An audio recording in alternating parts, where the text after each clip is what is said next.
hammer.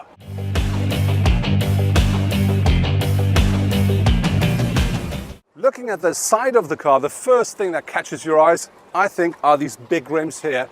These are 19-inch alloys, but important is the car comes as standard with a base model with 18-inch alloys. Overall, the new XC60 hasn't grown a lot regarding to the exterior, but more important, the wheelbase has grown by 9 centimeters, and that really gives you loads of extra space at the interior. Overall, the shape of the car looks, I think, very stretched, very dynamic. One reason for that are the overhangs front and rear. They're quite short, and the glass house really is at the very end of the car, so that really gives them extra dynamic. What I really like here at the side of the car is this chrome part down here, this panel, and this shows you the trim level of your car. Ours is inscription. We're talking about an SUV with the XC60, and this means you have to talk about ground clearance. The new one offers 21 centimeters.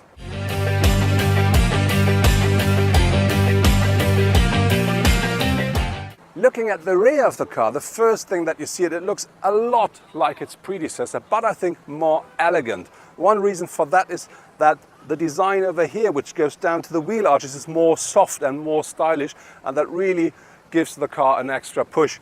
But you find things you know from Volvo as well, like these taillights here. It's typical Volvo shape, but now they come as LED taillights. Another new thing is we have these 2 chrome exhausts here, which I think they look a lot more stylish and they really fit the car perfectly. Overall, when you look at the rear of the car, it really stands very solidly on the road, but I think more beautiful than the predecessor.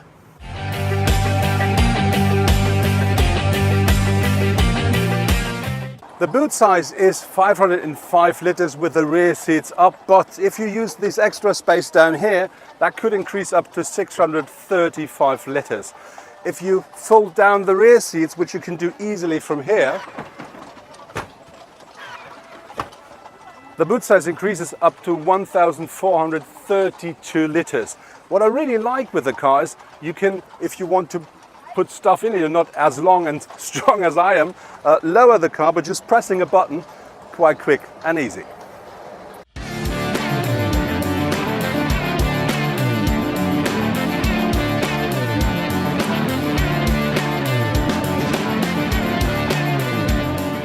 The car we're driving today is the Volvo XC60 D5, which means this is a 4-cylinder 2-liter diesel engine, and that offers 235 horsepower, 480 newton meters of maximum torque. That's enough to accelerate the car in only 7.2 seconds from 0 to 100 kilometers per hour. Top speed is 220. I think that's more than sufficient for a car like this. When we're talking about fuel consumption, Volvo says regarding to the figures, the car should take 5.5 liters in average per 100 kilometer driven. We're about 4 liters above that figure, but to be really honest, we're only driving the car inside the city. We do very often stop, so I think you should expect something about 7.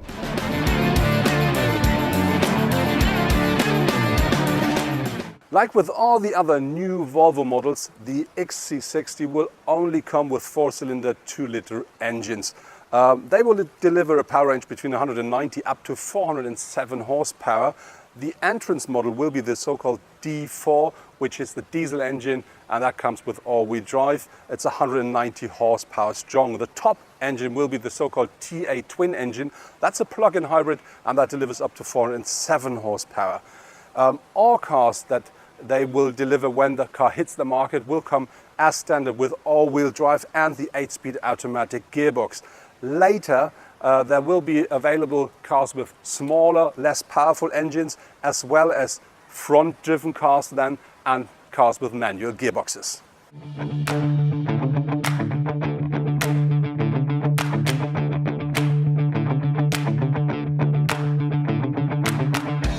The interior of the XC60 really shows what you can deliver today. We find very, very nice materials, really great craftsmanship.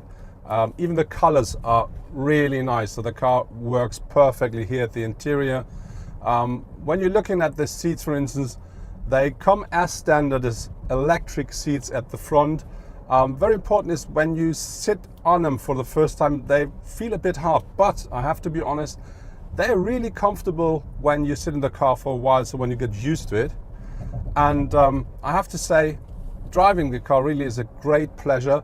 Very important, you can now have a full digital cockpit if you want, and you will of course find the infotainment unit with the upright display of the touchscreen, which you find in all of the new Volvo models.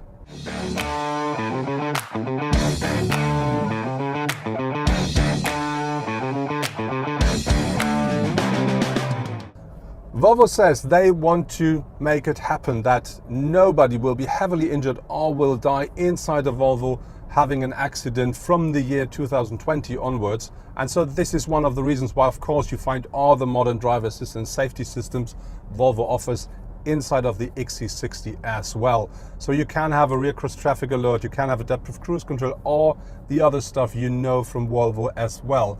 But on top of this, they do have a city emergency braking system, which they call city safety.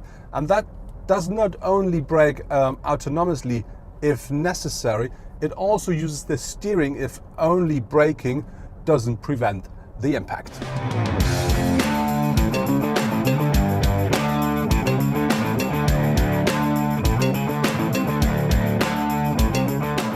Volvo offers 3 different trim levels for the XC60 at the moment. These are Momentum, Inscription and R-Design. Momentum is the base, so the entrance model. R-Design is the most sportiest version. And when you look at the exterior of the car, there are some differences regarding to these different trim levels. For instance, with our Inscription, we do have this standard so-called waterfall design grille here at the front. If you buy R-Design, that'll be completely black and you will find horizontal lines. On top of this, with the R-Design, this one here will completely, so the air intake will be completely black and it looks a lot bigger there. When you then look at the side of the car with the R-Design, you will not find the standard colored rear view mirrors. They will come in matte silver and the scrum element will be gone as well.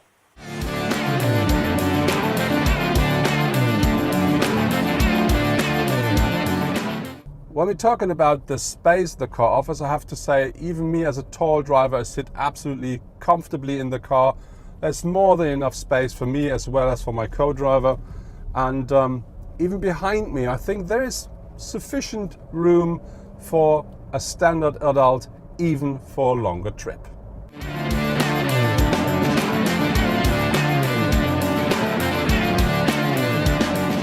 The main competitors of the Volvo XC60 are cars like the BMW X3, but I think the X3 looks a lot more rough because it's more boxy.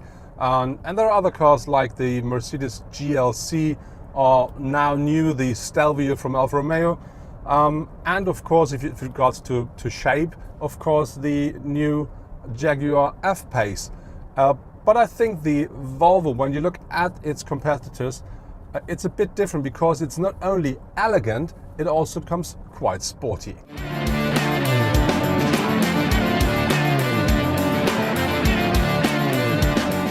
The new XC60 is a lot more modern than its predecessor, and that's not only regarding to the exterior or interior design, that's of course the same when it comes to the technology. You find all the modern stuff on board and the car drives absolutely well.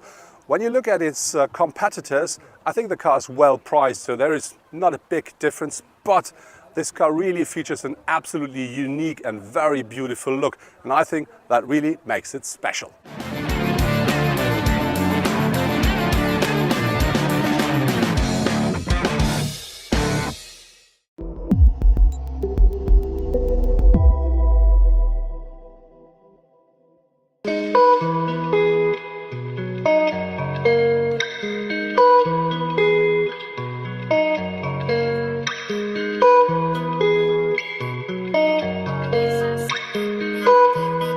I hate nobody.